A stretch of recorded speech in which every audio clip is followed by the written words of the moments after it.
पतरस की पहली पत्री उसका पहला बाप। लिख तुम पतरस जड़ा यसु मसीह दा रसूल हाँ अगे जोग है उन्हां परदेसियां नूं जिहड़े पोंतुस गलातिया कपदूकिया आसिया बिथुनिया विच खिंडे होए सन, जिहड़े साडे पिता परमेश्वर दे गेतरे ज्ञान दे अनुसार आत्मा तो पवित्र होण नाल चुने होए हन, भाई आग्याकार होण अते यसु मसीह दा लहू उन्हां उत्ते छिड़किया जावे अते तुहाडे लई किरपा अते शांति वध तो वध हुंदी आवे। मुबारक है साडे प्रभु यसु मसीह दा परमेश्वर अते पिता, जिन्ने अत दया दे अनुसार मसीह नूं मुर्दियां विचों जी उठण दे कारण सानू जिउंदी आस लई नवें सिरियों जन्म दिता, अर्थात ओ अविनाशी निर्मल अते ना कुमलाउण वाले अधिकार दे लई जो स्वर्ग विच है तुहाडे लई तरिया होया है, जिस ते रेचा दे राही परमेश्वर ने समर्था नाल उस मुक्ति नूं प्राप्त होण दे लई जो अंत समय प्रगट होण वाली है बचाए रहिंदे हो अते इहदे विच तुसां वड्डा आनंद करदे हो, भावें थोड़ा कुछ चिक्कर जेकर लोड़ीदा होवे भांत भांत दे परताविਆਂ नाल दुखी होए हो, तां जो तुहाडी परखी नेचा नाल जिहड़ी नाश वाले नाल अते सोने नालों ਉਹ ਅੱਗ ਵਿੱਚ ਤਾਇਆ ਵੀ ਜਾਵੇ ਤਾਂ ਭਾਰੇ ਮੁੱਲ ਦੀ ਹੈ। ਯਿਸੂ ਮਸੀਹ ਦੇ ਪ੍ਰਗਟ ਹੋਣ ਦੇ ਸਮੇਂ ਉਸ ਤੱਕ ਮਹਿਮਾ ਅਤੇ ਆਦਰ ਦੇ ਯੋਗ ਨਿਕਲੇ ਅਤੇ ਇਸ ਦੇ ਨਾਲ ਬਿਨ ਵੇਖੇ ਤੁਸੀਂ ਪ੍ਰੇਮ ਰੱਖਦੇ ਹੋ ਅਤੇ ਭਾਵੇਂ ਉਹਨੂੰ ਨਹੀਂ ਵੇਖਦੇ ਤਾਂ ਵੀ ਉਸ ਉੱਤੇ ਨੇਚਾ ਕਰਕੇ ਐਡਾ ਆਨੰਦ ਕਰਦੇ ਹੋ ਜੋ ਵਰਣਨ ਕਰਨ ਤੋਂ ਬਾਹਰ ਹੈ ਅਤੇ ਤੇਜ ਨਾਲ ਭਰਪੂਰ ਹੋ ਅਤੇ ਆਪਣੀ ਨੇਚਾ ਦਾ ਫਲ ਜਾਨਾਂ ਦੀ ਮੁਕਤੀ ਪ੍ਰਾਪਤ ਕਰਦੇ ਹੋ। ਇਸੇ ਮੁਕਤੀ ਦੇ ਵਿਖੇ ਉਹਨਾਂ ਨਬੀਆਂ ਨੇ ਵੱਡੀ ਪਾਲ ਅਤੇ ਖੋਜ ਦੀ ਵਿਚਾਰ ਕੀਤੀ, ਜਿਨ੍ਹਾਂ ਉਸ ਕਿਰਪਾ ਦੇ ਵਿਖੇ ਜੋ ਤੁਹਾਡੇ ਉੱਤੇ ਹੋਣ ਵਾਲੀ ਸੀ ਅੰਗਮ ਵਾਕ ਕੀਤਾ ਅਤੇ ਇਹ ਖੋਜ ਵਿਚਾਰ ਕੇ ਜੋ ਭਾਈ ਮਸੀਹ ਆਤਮਾ ਦਾ ਅਤੇ ਜਿਹੜਾ ਉਹਨਾਂ ਵਿੱਚ ਸੀ ਜਦ ਮਸੀਹ ਦੀਆਂ ਦੁੱਖਾਂ ਤੇ ਅਤੇ ਉਹਨਾਂ ਦੇ ਪਿੱਛੋਂ ਦੀ ਮਹਿਮਾ ਦੇ ਵਿਖੇ ਅੱਗੋਂ ਹੀ ਸਾਖੀ ਦਿੰਦਾ ਸੀ, ਤਾਂ ਉਹ ਕਿਹੜੇ ਅਥਵਾ ਕਿਹੋ ਜਿਹੇ ਸਮੇਂ ਦਾ ਪਤਾ ਦਿੰਦਾ ਸੀ। ਸੋ ਉਹਨਾਂ ਉੱਤੇ ਇਹ ਪ੍ਰਗਟ ਕੀਤਾ ਗਿਆ ਭਾਈ ਉਹ ਆਪਣੀ ਨਹੀਂ ਸਗੋਂ ਤੁਹਾਡੀ ਸੇਵਾ ਲਈ ਅਤੇ ਉਹ ਗੱਲਾਂ ਆਖਦੇ ਸਨ ਜਿਨ੍ਹਾਂ ਦੀ ਖਬਰ ਹੁਣ ਤੁਹਾਡੇ ਰਾਹੀਂ ਤੁਹਾਨੂੰ ਮਿਲੀ, ਜਿਨ੍ਹਾਂ ਪਵਿੱਤਰ ਆਤਮਾ ਨਾਲ ਜੋ ਸਵਰਗੋਂ ਘੱਲਿਆ ਗਿਆ ਹੈ ਤੁਹਾਨੂੰ ਖੁਸ਼ਖਬਰੀ ਸੁਣਾਈ ਅਤੇ ਵੱਡੀ ਦੂਤ ਦੀ ਚਾਹ ਨਾਲ ਅਤੇ ਇਹਨਾਂ ਗੱਲਾਂ ਨੂੰ ਮਾਲੂਮ ਕਰਨਾ ਚਾਹੁੰਦੇ ਸਨ।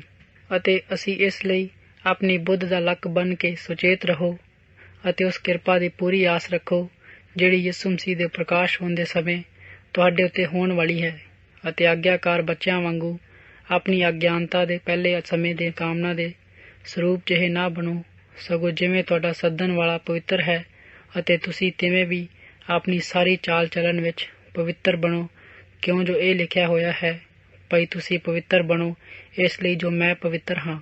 ਅਤੇ ਜੇ ਤੁਸੀਂ ਪਿਤਾ ਕਰਕੇ ਉਹਦੀ ਦੁਹਾਈ ਦਿੰਦੇ ਹੋ ਜਿਹੜਾ ਹਰੇਕ ਕੰਮ ਦੇ ਅਨੁਸਾਰ ਬਿਨਾਂ ਪੱਖ ਪਾਤ ਨਿਉਂ ਕਰਦਾ ਹੈ, ਤਾਂ ਆਪਣੀ ਮੁਸਾਫਰੀ ਦਾ ਸਮਾਂ ਪੈ ਨਾਲ ਬਤੀਤ ਕਰੋ, ਕਿਉਂ ਜੋ ਤੁਸੀਂ ਜਾਣਦੇ ਹੋ ਭਾਈ ਤੁਸੀਂ ਜੋ ਅਕਾਰਤ ਨਾਲ ਚਾਲ ਚੱਲਦੇ ਹੋ ਜਿਹੜੀ ਤੁਹਾਡੇ ਵੱਡਿਆਂ ਤੋਂ ਚੱਲੀ ਆਉਂਦੀ ਹੈ, ਨਿਸਤਾਰਾ ਪਾਇਆ ਸੋ ਨਾਸ਼ਵਾਨ ਵਸਤੂਆਂ ਅਰਥਾਤ ਸੋਨੇ ਚਾਂਦੀ ਦੀ ਨਹੀਂ, ਸਗੋਂ ਮਸੀਹ ਦੇ ਅਮੋਲਕ ਲਹੂ ਦਾ ਨਾਲ ਪਾਇਆ ਜਿਹੜਾ ਨੇਕਲੰਕ ਅਤੇ ਬੇਦਾਗ ਲੇਲੇ ਦੀ ਨਹੀਂ ਸੀ। ਉਹ ਤਾਂ ਜਗਤ ਦੀ ਨੀਂਹ ਧਰਨ ਤੋਂ ਅੱਗੇ ਹੀ ਥਾਪਿਆ ਗਿਆ, ਪਰ ਸਮਿਆਂ ਦੇ ਅੰਤ ਵਿੱਚ ਤੁਹਾਡੇ ਲਈ ਪ੍ਰਗਟ ਹੋਇਆ ਅਤੇ ਉਹ ਜਿਹੜੇ ਉਹਦੇ ਰਾਹੀਂ ਪਰਮੇਸ਼ਰ ਉੱਤੇ ਨੇਚਾ ਰੱਖਦੇ ਹੋ, ਜਿਨ੍ਹਾਂ ਨੂੰ ਉਹਨੇ ਮੁਰਦਿਆਂ ਵਿੱਚੋਂ ਜਿਵਾਲਿਆ ਅਤੇ ਉਹਨੂੰ ਮਹਿਮਾ ਦਿੱਤੀ, ਜੋ ਤੁਹਾਡੀ ਨੇਚਾ ਦੇ ਉੱਤੇ ਆਸ ਪਰਮੇਸ਼ਰ ਉੱਤੇ ਹੋਵੇ ਅਤੇ ਜੋ ਸੱਚ ਦੇ ਅਧੀਨ ਹੋ ਕੇ ਆਪਣੀਆਂ ਜਾਨਾਂ ਨੂੰ ਪ੍ਰਪਣ ਅਤੇ ਨਿਸ਼ਕਪਟ ਪ੍ਰੇਮ ਦੇ ਲਈ ਪਵਿੱਤਰ ਕੀਤਾ, ਤਾਂ ਤਨੋਂ ਮਨੋਂ ਹੋ ਕੇ ਇੱਕ ਦੂਜੇ ਨਾਲ ਗੂੜਾ ਪ੍ਰੇਮ ਰੱਖੋ, ਕਿਉਂ ਜੋ ਤੁਸੀਂ ਨਾਸ਼ਵਨ ਤੋਂ ਖੁਸ਼ ਤੋਂ ਨਹੀਂ ਸਗੋਂ ਅਵਿਨਾਸ਼ੀ ਪਰਮੇਸ਼ਰ ਦੇ ਵਚਨ ਦੇ ਰਾਹੀਂ ਜਿਹੜਾ ਜਿਉਂਦਾ ਹੈ ਸਥਿਰ ਕੀਤੇ ਹੋ ਅਤੇ ਨਵੇਂ ਸਿਰਿਓਂ ਜਨਮੇ ਹੋ, ਕਿਉਂਕਿ ਹਰ ਬਸ਼ਰ ਘਾਹ ਹੀ ਹੈ ਅਤੇ ਸਾਰਾ ਤੇਜ ਘਾਹ ਦੇ ਫੁੱਲ ਵਰਗਾ ਹੈ। ਘਾਹ ਸੁੱਕ ਜਾਂਦਾ ਹੈ ਅਤੇ ਫੁੱਲ ਕੁਮਲਾ ਜਾਂਦਾ ਹੈ, ਪਰ ਪ੍ਰਭੂ ਦਾ ਵਚਨ ਸਦਾ ਤਿੱਕਰ ਕਾਇਮ ਰਹਿੰਦਾ ਹੈ ਅਤੇ ਇਹ ਉਹ ਵਚਨ ਹੈ ਜਿਹਦੀ ਖੁਸ਼ਖਬਰੀ ਤੁਹਾਨੂੰ ਸੁਣਾਈ ਗਈ ਸੀ। ਦੂਜਾ ਬਾਪ। ਇਸ ਕਾਰਨ ਤੁਸੀਂ ਸਾਰੀ ਬਦੀ, ਸਾਰਾ ਛਲ ਕਪਟ, ਖਾਰ ਅਤੇ ਸਾਰੀਆਂ ਚੁਗਲੀਆਂ ਨੂੰ ਛੱਡ ਕੇ ਨਵ ਜਨਮਿਆ ਹੋਇਆਂ ਬੱਚਿਆਂ ਵਾਂਗਰ ਆਤਮਕ ਅਤੇ ਖਾਲਸ ਦੁੱਧ ਦੀ ਲੋਚ ਕਰੋ, ਭਾਈ ਤੁਸੀਂ ਉਸ ਮੁਕਤੀ ਨਾਲ ਵੱਧਦੇ ਜਾਓ ਜੇਕਰ ਤੁਸਾਂ ਸਵਾਦ ਚੱਕ ਕੇ ਵੇਖਿਆ ਹੈ ਭਾਈ ਪ੍ਰਭੂ ਕਿਰਪਾਲੂ ਹੈ ਅਤੇ ਜਿਹਦੇ ਕੋਲ ਤੁਸੀਂ ਆਏ ਹੋ। ਜਾਣੋ ਇੱਕ ਜਿਉਂਦੇ ਪੱਥਰ ਕੋਲ ਜਿਹੜਾ ਮਨੁੱਖਾਂ ਕੋਲੋਂ ਰੱਦਿਆ ਗਿਆ ਪਰ ਪਰੰਤੂ ਪਰਮੇਸ਼ਰ ਦੇ ਪਾਣੇ ਚੁਣਿਆ ਹੋਇਆ ਅਤੇ ਅਮੋਲਕ ਹੈ। ਤੁਸੀਂ ਆਪ ਵੀ ਜਿਉਂਦੇ ਪੱਥਰ ਦੀ ਨਿਆਈ ਹੋ ਕੇ ਆਤਮਾ ਘਰ ਵਿੱਚ ਉਸਤਰਦੇ ਜਾਓ ਔਰ ਭਾਈ ਜਾਚਕਾਂ ਦੇ ਪਵਿੱਤਰ ਮੰਡਲੀ ਬਣੋ ਅਤੇ ਉਹ ਆਤਮਿਕ ਬਲੀਦਾਨ ਚੜਾਓ ਜਿਹੜੇ ਯਿਸੂ ਮਸੀਹ ਦੇ ਰਾਹੀਂ ਪਰਮੇਸ਼ਰ ਨੂੰ ਪਾਉਂਦੇ ਹਨ। ਅਤੇ ਇਸ ਲਈ ਜੋ ਧਰਮ ਦੀ ਪੁਸਤਕ ਵਿੱਚ ਇਹ ਆਇਆ ਹੈ, ਵੇਖੋ ਮੈਂ ਸਿਓਨ ਵਿੱਚ ਇੱਕ ਖੂੰਜੇ ਦਾ ਪੱਥਰ ਚੁਣਿਆ ਹੋਇਆ ਹੈ, ਅਮੋਲਕ ਰੱਖਦਾ ਹਾਂ ਅਤੇ ਜਿਹੜਾ ਉਸ ਉੱਤੇ ਪ੍ਰਤੀਤ ਕਰਦਾ ਹੈ ਕਦੇ ਵੀ ਸ਼ਰਮਿੰਦਾ ਨਾ ਹੋਵੇਗਾ। ਸੋ ਤੁਹਾਡੇ ਲਈ ਜਿਹੜੇ ਨੇਚਾ ਕਰਦੇ ਹੋ ਅਮੋਲਕ ਹੈ, ਪਰ ਜਿਹੜੇ ਨੇਚਾ ਨਹੀਂ ਕਰਦੇ, ਜਿਸ ਪੱਥਰ ਨੂੰ ਰਾਜਾ ਨੇ ਰੱਦਿਆ ਸੋਈ ਖੂੰਜੇ ਦਾ ਸਿਰਾ ਹੋ ਗਿਆ ਅਤੇ ਠੋਕਰ ਦਾ ਪੱਥਰ ਅਤੇ ਠੇਡਾ ਖਾਣ ਦੀ ਚਟਾਨ। ਉਹ ਅਣਆਗਿਆਕਾਰ ਹੋ ਕੇ ਵਚਨ ਤੋਂ ਠੋਕਰ ਖਾਂਦੇ ਹਨ ਅਤੇ ਜਿਹਦੇ ਲਈ ਉਹ ਠਹਿਰਾਏ ਵੀ ਗਏ ਸਨ। ਪਰ ਤੁਸੀਂ ਚੁਣਿਆ ਹੋਇਆਂ ਦੀ ਵੰਸ਼, ਜਾਚਕਾਂ ਦੀ ਸ਼ਾਹੀ ਮੰਡਲੀ, ਪਵਿੱਤਰ ਕੌਮ, ਪਰਮੇਸ਼ਰ ਦੀ ਖਾਸ ਪ੍ਰਜਾ ਹੋ। ਭਾਈ ਤੁਸੀਂ ਉਹਦੇ ਗੁਣਾਂ ਦਾ ਪ੍ਰਚਾਰ ਕਰੋ ਜਿਹਨੇ ਤੁਹਾਨੂੰ ਹਨੇਰੇ ਤੇ ਆਪਣੇ ਅਚਰਜ ਦਾ ਚਾਨਣ ਵਿੱਚ ਸੱਦ ਲਿਆ। ਤੁਸੀਂ ਅੱਗੇ ਪ੍ਰਜਾ ਹੀ ਨਹੀਂ ਸੋ, ਪਰ ਹੁਣ ਪਰਮੇਸ਼ਰ ਦੀ ਪ੍ਰਜਾ ਹੋ ਗਏ ਹੋ। ਤੁਸਾਂ ਉੱਤੇ ਰਹਿਮ ਨਾ ਹੋਇਆ, ਪਰ ਹੁਣ ਰਹਿਮ ਹੋਇਆ ਹੈ। ਹੇ ਪਿਆਰਿਓ, ਮੈਂ ਤੁਹਾਡੇ ਅੱਗੇ ਬੇਨਤੀ ਕਰਦਾ ਹਾਂ, ਭਾਈ ਤੁਸੀਂ ਪਰਦੇਸੀ ਅਤੇ ਮੁਸਾਫਰ ਹੋ ਕੇ ਸਰੀਰਕ ਕਾਮਨਾਵਾਂ ਤੋਂ ਪਰੇ ਹੋ ਕੇ ਰਹੋ ਜਿਹੜੀਆਂ ਜਾਨ ਨਾਲ ਲੜਦੀਆਂ ਹਨ, ਅਤੇ ਪਰਾਈਆਂ ਕੌਮਾਂ ਵਿੱਚ ਚਾਲ ਨੇਕ ਰੱਖੋ। ਭਾਈ ਜਿਸ ਗੱਲ ਵਿੱਚ ਉਹ ਤੁਹਾਨੂੰ ਬੁਰਿਆਰ ਜਾਣ ਕੇ ਤੁਹਾਡੇ ਵਿਰੁੱਧ ਬੋਲਦੇ ਹਨ, ਉਹ ਤੁਹਾਡੇ ਸ਼ੁਭ ਕਰਮਾਂ ਦੇ ਕਾਰਨ ਜਿਹੜੇ ਵੇਖਦੇ ਹਨ, ਉਸ ਦਿਨ ਜਦ ਉਹਨਾਂ ਉੱਤੇ ਦਇਆ ਦ੍ਰਿਸ਼ਟੀ ਹੋਵੇ ਪਰਮੇਸ਼ਵਰ ਦੀ ਵਡਿਆਈ ਕਰਨ। ਤੁਸੀਂ ਪ੍ਰਭੂ ਦੇ ਨਿਮਿਤ ਮਨੁੱਖ ਨੂੰ ਹਰੇਕ ਪ੍ਰਬੰਧ ਦੇ ਅਧੀਨ ਹੋਵੋ, ਭਾਵੇਂ ਪਾਤਸ਼ਾਹ ਅਤੇ ਭਾਵੇਂ ਇਸ ਲਈ ਜੋ ਉਹਦੇ ਲਈ ਸਭਨਾਂ ਤੋਂ ਵੱਡਾ ਹੈ, ਭਾਵੇਂ ਹਾਕਮਾਂ ਦੇ ਲਈ ਇਸ ਲਈ ਜੋ ਉਸਦੇ ਇਕੱਲੇ ਹੋਏ ਹਨ। ਭਾਈ ਕੁਕਰਮੀਆਂ ਨੂੰ ਸਜ਼ਾ ਦੇਣ ਅਤੇ ਸੁਕਰਮੀਆਂ ਦਾ ਸੋਭਾ ਕਰਨ, ਕਿਉਂ ਜੋ ਪਰਮੇਸ਼ਵਰ ਦੀ ਇੱਛਾ ਇਹੋ ਹੈ। ਭਾਈ ਤੁਸੀਂ ਸੁਕਰਮ ਕਰਕੇ ਮੂਰਖ ਲੋਕਾਂ ਦੀ ਗਿਆਨਤਾ ਦਾ ਮੂੰਹ ਬੰਦ ਕਰ ਦਿਓ। ਤੁਸੀਂ ਆਜ਼ਾਦ ਹੋ ਕੇ ਆਪਣੀ ਸਾਰੀ ਆਜ਼ਾਦੀ ਨੂੰ ਬੁਰਾਈ ਦਾ ਪਰਦਾ ਨਾ ਬਣਾਓ, ਪਰ ਆਪਣੇ ਆਪ ਨੂੰ ਪਰਮੇਸ਼ਵਰ ਦੇ ਗੁਲਾਮ ਜਾਣੋ। ਸਭਨਾਂ ਦਾ ਆਦਰ ਕਰੋ, ਭਾਈਆਂ ਨਾਲ ਪ੍ਰੇਮ ਰੱਖੋ, ਪਰਮੇਸ਼ਵਰ ਦਾ ਭੈ ਮੰਨੋ, ਪਾਤਸ਼ਾਹ ਦਾ ਆਦਰ ਕਰੋ। ਹੇ ਨੌਕਰੋ, ਪੂਰੇ ਅਦਬ ਨਾਲ ਆਪਣੇ ਮਾਲਕਾਂ ਦੇ ਅਧੀਨ ਰਹੋ, ਨਿਰੇ ਪਲਿਆਂ ਅਤੇ ਅਸੀਲਾਂ ਦੇ ਨਹੀਂ, ਸਗੋਂ ਕਰੜੇ ਸੁਭਾਅ ਵਾਲਿਆਂ ਦੇ ਵੀ। ਕਿਉਂਕਿ ਜੋ ਕੋਈ ਪਰਮੇਸ਼ਵਰ ਦੇ ਖਿਆਲ ਨਾਲ ਬੇਇਨਸਾਫੀ ਵੱਲ ਚੱਲ ਕੇ ਦੁੱਖ ਸਹਿ ਲਵੇ ਤਾਂ ਉਹ ਪ੍ਰਵਾਨ ਹੈ। ਜੇ ਤੁਸੀਂ ਪਾਪ ਦੇ ਕਾਰਨ ਮੁੱਕੇ ਖਾ ਕੇ ਤੀਰਥ ਕਰੋ ਤਾਂ ਕੀ ਵਡਿਆਈ ਹੈ, ਪਰ ਜੇ ਤੁਸੀਂ ਸ਼ੁਭ ਕਰਮਾਂ ਦੇ ਕਾਰਨ ਦੁੱਖ ਚੱਲ ਕੇ ਤੀਰਥ ਕਰੋ, ਇਹ ਪਰਮੇਸ਼ਰ ਨੂੰ ਪ੍ਰਵਾਨ ਹੈ। ਕਿਉਂ ਜੋ ਤੁਸੀਂ ਇਸੇ ਕਾਰਨ ਸੱਦੇ ਗਏ, ਇਸ ਲਈ ਜੋ ਮਸੀਹ ਵੀ ਤੁਹਾਡੇ ਨਿਮਿਤ ਦੁੱਖ ਚੱਲ ਕੇ ਇੱਕ ਨਮੂਨਾ ਤੁਹਾਡੇ ਲਈ ਛੱਡ ਗਿਆ। ਭਾਈ ਤੁਸੀਂ ਵੀ ਉਸ ਦੀ ਪੈੜ ਉੱਤੇ ਤੁਰੋ, ਅਤੇ ਉਸਨੇ ਕੋਈ ਪਾਪ ਨਹੀਂ ਕੀਤਾ, ਨਾ ਉਹਦੇ ਮੂੰਹ ਵਿੱਚੋਂ ਛਲ ਦੀ ਗੱਲ ਨਿਕਲੀ। ਉਹ ਗਾਲੀਆਂ ਖਾ ਕੇ ਗਾਲੀ ਨਾ ਦਿੰਦਾ ਸੀ, ਨਾ ਦੁੱਖ ਪਾ ਕੇ ਕਿਸੇ ਨੂੰ ਦਬਕਾਉਂਦਾ, ਸਗੋਂ ਆਪਣੇ ਆਪ ਨੂੰ ਉਹਦੇ ਹੱਥ ਸੌਂਪ ਦਿੰਦਾ ਸੀ। ਜਿਹੜਾ ਯਥਾਰਥ ਨਿਆਂ ਕਰਦਾ ਹੈ, ਸੋ ਉਹ ਆਪ ਸਾਡੇ ਪਾਪਾਂ ਨੂੰ ਸਰੀਰ ਉੱਤੇ ਰੁੱਖ ਉੱਤੇ ਚੁੱਕ ਕੇ ਲੈ ਲਿਆ। ਭਾਈ ਅਸੀਂ ਪਾਪ ਦੇ ਵੱਲੋਂ ਮਰ ਕੇ ਧਰਮ ਦੇ ਵੱਲੋਂ ਜੀਵੇ, ਅਤੇ ਉਹਦੇ ਮਾਰ ਖਾਣ ਤੋਂ ਤੁਸੀਂ ਨਰੋਏ ਕੀਤੇ ਗਏ।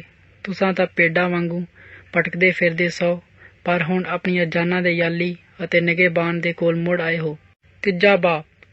ਇਸੇ ਪ੍ਰਕਾਰ ਹੇ ਪਤਨੀਓ, ਆਪਣੇ ਪਤੀਆਂ ਦੇ ਅਧੀਨ ਹੋਵੋ।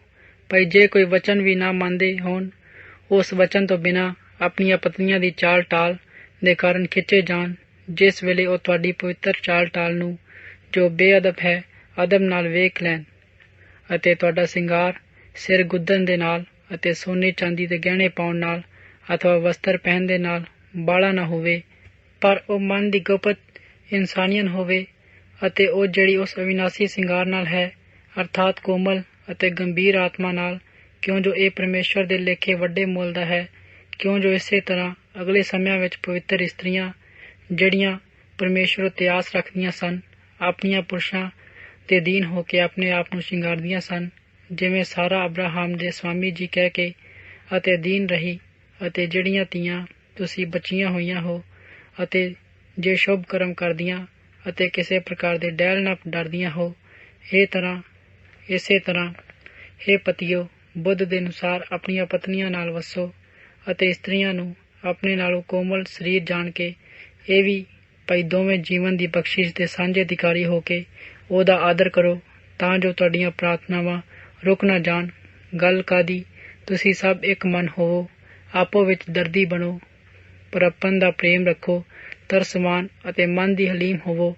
ਬੁਰਾਈ ਦੇ ਬਦਲੇ ਬੁਰਾਈ ਨਾ ਕਰੋ, ਅਤੇ ਗਾਲ ਦੇ ਬਦਲੇ ਗਾਲ ਨਾ ਕੱਢੋ, ਸਗੋਂ ਉਲਟੇ ਅਸੀਸ ਦਿਓ, ਕਿਉਂ ਜੋ ਤੁਸੀਂ ਇਸ ਦੇ ਲਈ ਸੱਦੇ ਗਏ, ਤਾਂ ਜੋ ਅਸੀਸ ਦੇ ਅਧਿਕਾਰੀ ਹੋਵੇ। ਕਿਉਂਕਿ ਜਿਹੜਾ ਜੀਵਨ ਨਾਲ ਪ੍ਰੇਮ ਰੱਖਣਾ ਅਤੇ ਭਲੇ ਦਿਨ ਵੇਖਣਾ ਚਾਹੁੰਦਾ ਹੈ, ਉਹ ਆਪਣੀ ਜੀਭ ਨੂੰ ਬੁਰਾਈ ਤੋਂ ਅਤੇ ਆਪਣੇ ਬੁੱਲ੍ਹਾਂ ਨੂੰ ਮਕਰ ਤੋਂ ਬੋਲਣ ਤੋਂ ਰੋਕੇ। ਉਹ ਬਦੀ ਤੋਂ ਹਟ ਜਾਵੇ ਅਤੇ ਨੇਕੀ ਕਰੇ, ਮਿਲਾਪ ਨੂੰ ਲੱਭੇ ਅਤੇ ਉਹਦਾ ਪਿੱਛਾ ਕਰੇ। ਕਿਉਂ ਜੋ ਪ੍ਰਭੂ ਦੀਆਂ ਅੱਖੀਆਂ ਧਰਮੀਆਂ ਉੱਤੇ ਅਤੇ ਉਹਦੇ ਕੰਨ ਉਹਨਾਂ ਦੀ ਦੁਹਾਈ ਵੱਲ ਹਨ।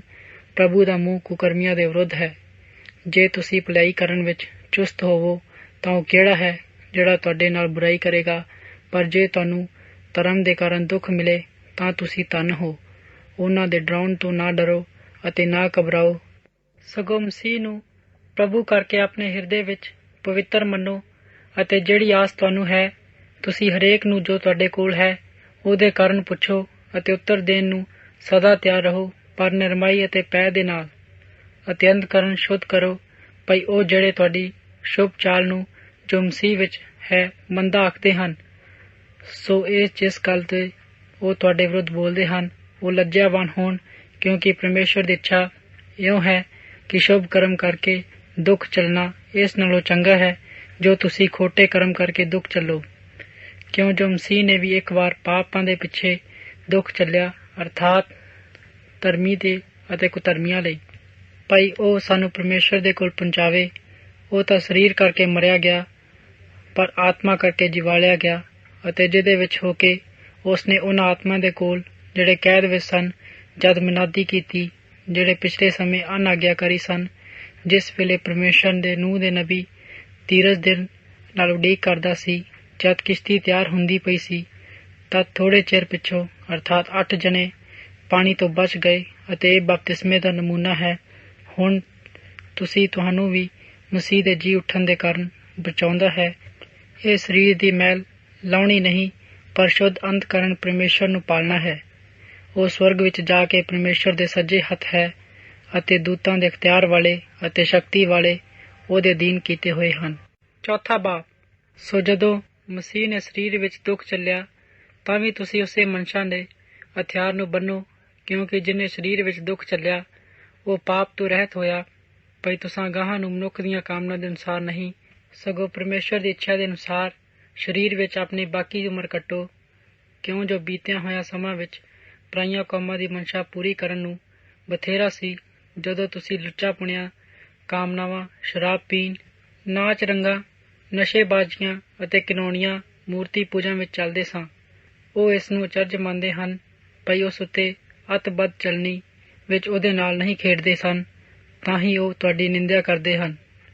ਅਤੇ ਉਹ ਉਸ ਨੂੰ ਲੇਖਾ ਦੇਣਗੇ ਜਿਹੜਾ ਜਿਉਂਦਿਆਂ ਅਤੇ ਮੁਰਦਿਆਂ ਦਾ ਨਿਆਂ ਕਰਨ ਨੂੰ ਤਿਆਰ ਹੈ। ਕਿਉਂ ਜੋ ਮੁਰਦਿਆਂ ਨੂੰ ਅੰਜੀਲ ਦੇ ਅਤੇ ਇਸੇ ਤਰ੍ਹਾਂ ਸੁਣਾਈ ਗਈ, ਭਈ ਸਰੀਰ ਕਰਕੇ ਉਹਨਾਂ ਦਾ ਨਿਆਂ ਤਾਂ ਮਨੁੱਖਾਂ ਦੇ ਅਨੁਸਾਰ ਹੋਵੇ, ਪਰ ਆਤਮਾ ਦੇ ਕਰਕੇ ਉਹ ਪਰਮੇਸ਼ਵਰ ਦੇ ਵਾਂਗੂ ਜਿਉਂਦੇ ਰਹਿਣ।